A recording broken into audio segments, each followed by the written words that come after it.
Hello ladies and gentlemen, Repitchas here, and let's quickly see this game between Carlsen and Giri.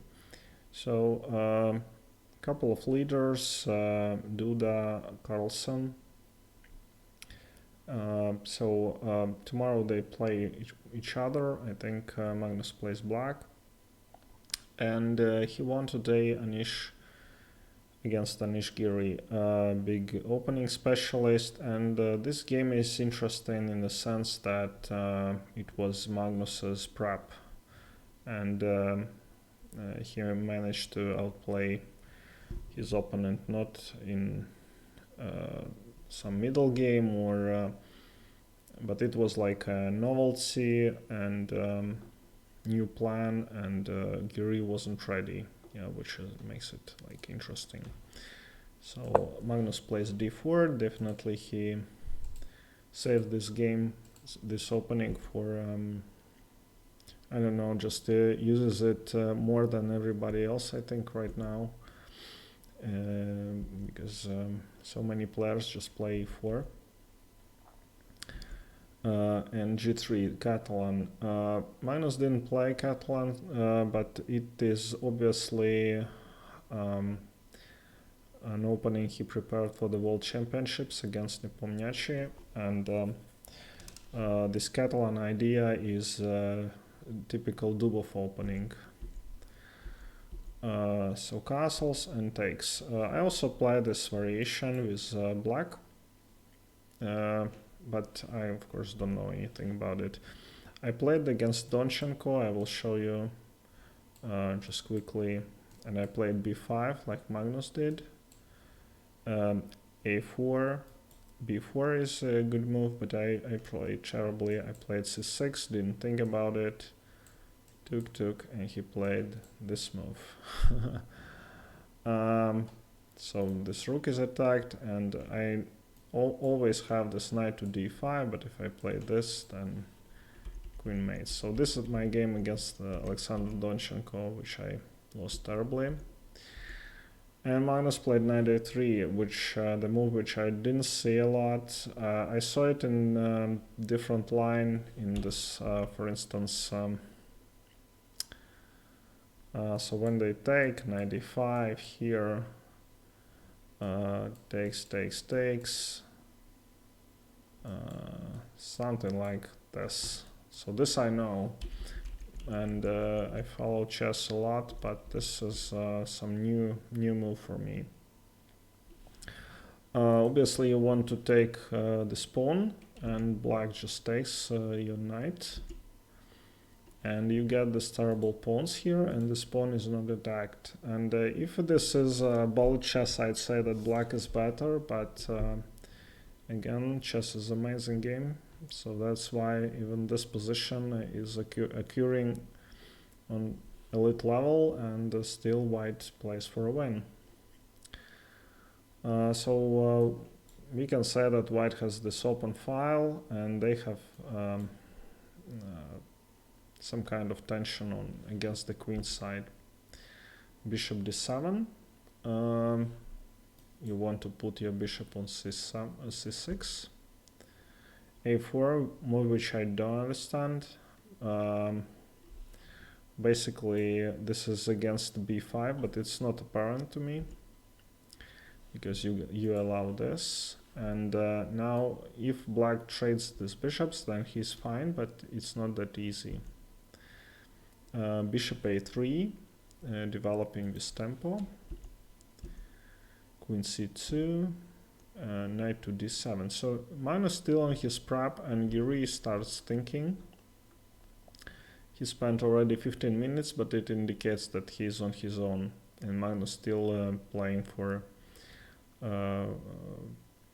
his with his prep, and he gambited a pawn. So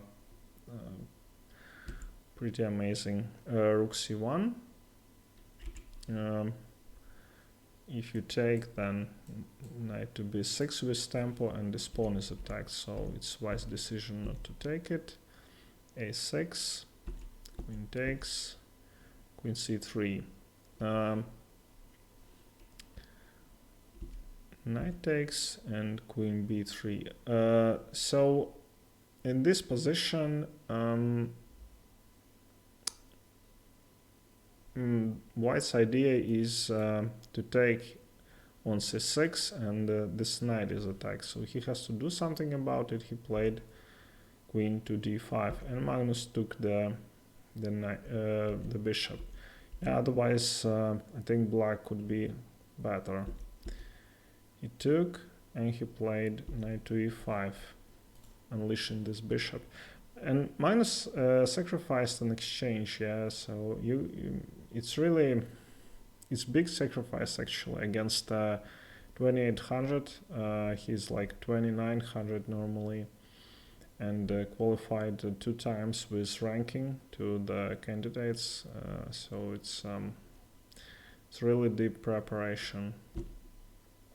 Queen b5. You want to exchange queens, and you need to protect this knight. You cannot go to d7 either. Queen c2. Knight to d5. I think in this position knight b6 was, but the variations are just extremely hard. Knight to c4. I mean, I cannot just. So this rook is attacked, and you put the knight, which is under attack as well. And engine shows ridiculous lines. I don't know. Knight g4, just you can't take the knight because of this rook takes. So this is all like computer stuff, and I think for human it's impossible to find all these moves. Rook b1, and so he took the bishop and he took the pawn. I don't know how to explain this position. If I just see it without engine, I'd say that black cannot be worse, but white is winning.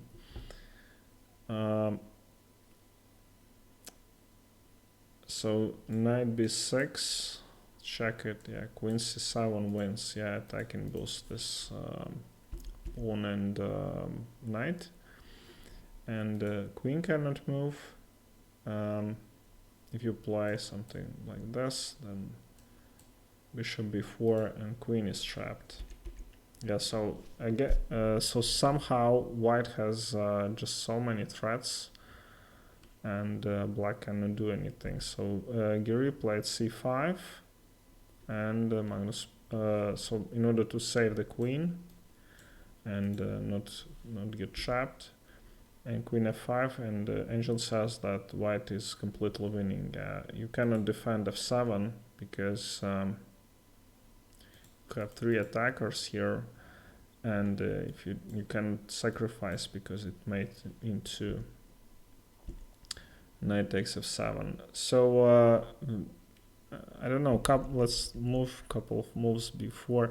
So this position doesn't seem like you can lose it in 3 moves. Yeah. Exchange takes. They even on pawns, and probably this threat was just ridiculous. And Giri only on 14 minutes. Yeah, it proves how difficult this position is. So let's see how it ended. So just randomly playing queen d8. Because if we capture here, still this position is winning after knight to c6. Somehow, even in endgame, these pieces just align perfectly. This is a threat, and this pawn is attacked. So I don't know. So, but Magnus, of course, didn't play for it. He exchanged here, check, c6, and now he dominates with this pawn. Let's see if we play this rook here. Yeah, I'm sorry, this rook is attacked. So he played correctly. This is mate threat in 1. So he has to play it like this, and Magnus just takes the exchange. Yeah, And in this position, black resigned. They're down 2 pawns, and this pawn is also quite vulnerable. So excellent win, and someone said that they were Giri and Carlsen. They were both thinking because they all were trying to memorize Dubov's analysis, which is funny, yeah, because Dubov is very, I don't know whether Dubov can tell something new to Giri, but this game obviously he outplayed Giri preparation, which is like just a big achievement. Alright, thank you very much for watching, and see you next time.